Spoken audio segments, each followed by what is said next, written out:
Don't laugh, I'm trying to be serious.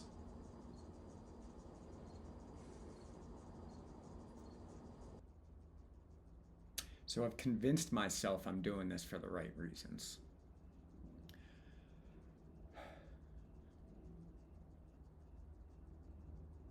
I'm doing this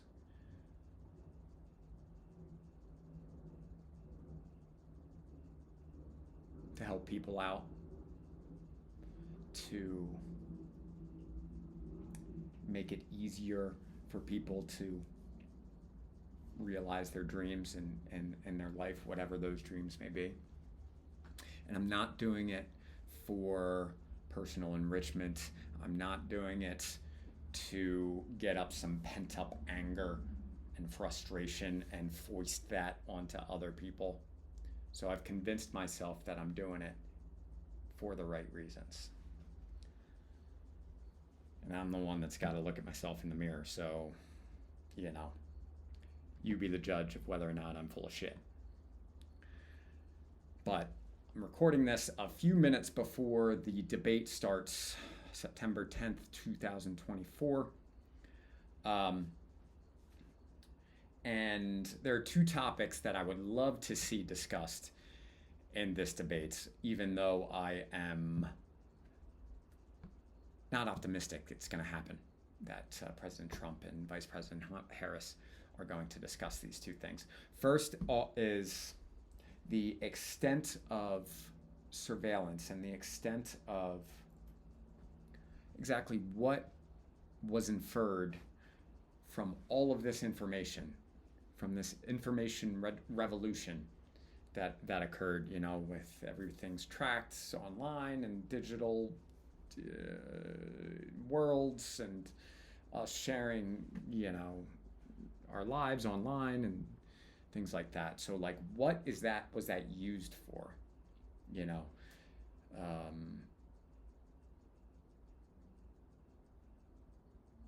I get a little frustrated when I hear what I believe to be sanctimonious claims about, you know, when people like Mark Zuckerberg mention, you know, building community and what was it? What was the phrase that he used just last week in a letter to Congress?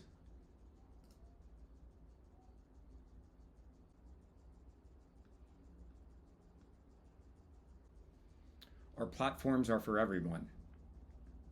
We're about promoting speech and helping people connect in a safe and secure way.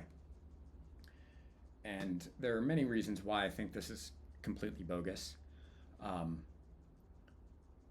You know, the words that you use and the words that you share on these platforms were used to infer personality characteristics and degrade your emotional well-being in the process, because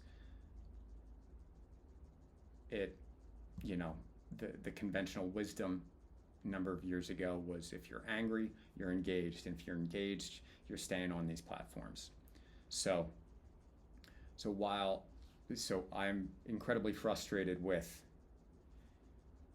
statements that I think are diametrically opposed to the truth, especially statements that are made by people that were in the room, that had a front row seat, and were involved in decisions about what these algorithms and what this surveillance infrastructure was all about.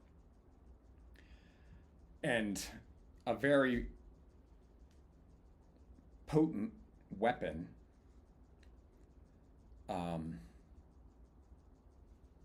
know, if you're Kamala Harris's campaign, is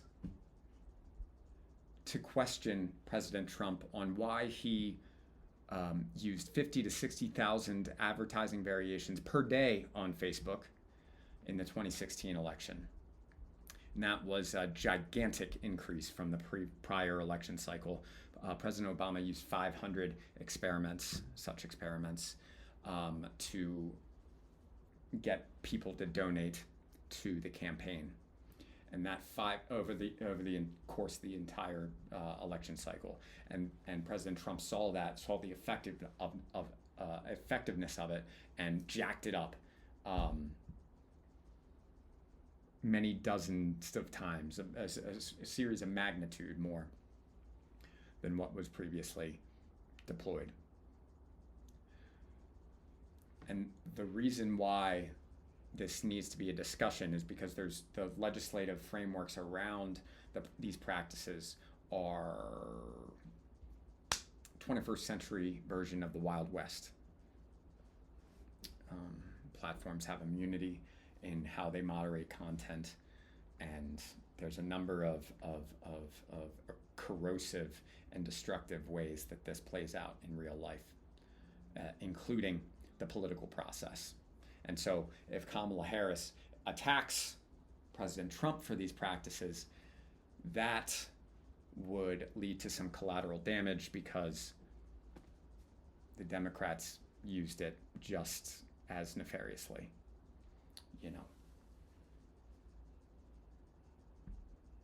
putting people on terrorist watch lists for being politically opposed to Vice President Harris. I'm referencing Tulsi Gabbard specifically.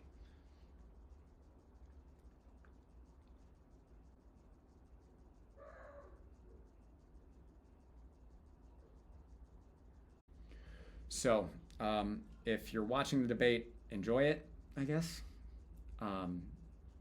or just pay attention,